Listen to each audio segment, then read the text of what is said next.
முன்னிட்டு இந்த மாபெரும் கண்டன ஆர்ப்பாட்டத்தை தூத்துக்குடி மாவட்டம் சார்பாக இந்த இடத்தில் நடத்தி கொண்டிருக்கிறோம். போராட்டம் இது போராட்டம், வக்ஃபு வாரிய சட்ட திருத்த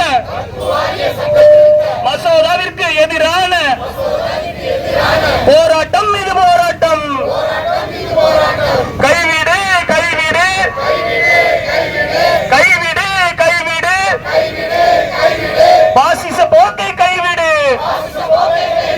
கண்டிக்கின்றோம் கண்டிக்கின்றோம் கண்டிக்கின்றோம் கண்டிக்கின்றோம் ஒன்றிய பாசிச அரசை வன்மையாக கண்டிக்கின்றோம் கண்டிக்கின்றோம் கண்டிக்கின்றோம் கண்டிக்கின்றோம் கண்டிக்கின்றோம் கண்டிக்கின்றோம் கண்டிக்கின்றோம் ஒன்றிய பாசிச.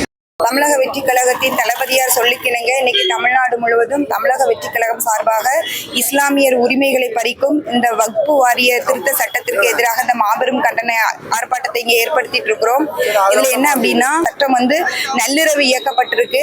அது எதிர்கட்சிக்காரங்களை வெளிநடப்பு செய்து நள்ளிரவு இந்த சட்டத்தை கொண்டு வந்திருக்கிறாங்க. இதுல 5 நிர்வாகிகள்ல 2 பேர் வேற நிர்வாகிகளா இவங்க உள்ள கொண்டு வரும் பொழுது இவங்களோட சொத்துக்களை இவங்களுக்குள்ள பிரிக்கும் பொழுது ஒரு பிளவு ஏற்படும். இது ஒரு மக்களிடையே ஒரு பிளவுவாதத்தை உருவாக்குற இந்த பாசிச அரசுகளை நாங்க இந்த இடத்துல வன்மையாக கண்டிக்கிறோம்.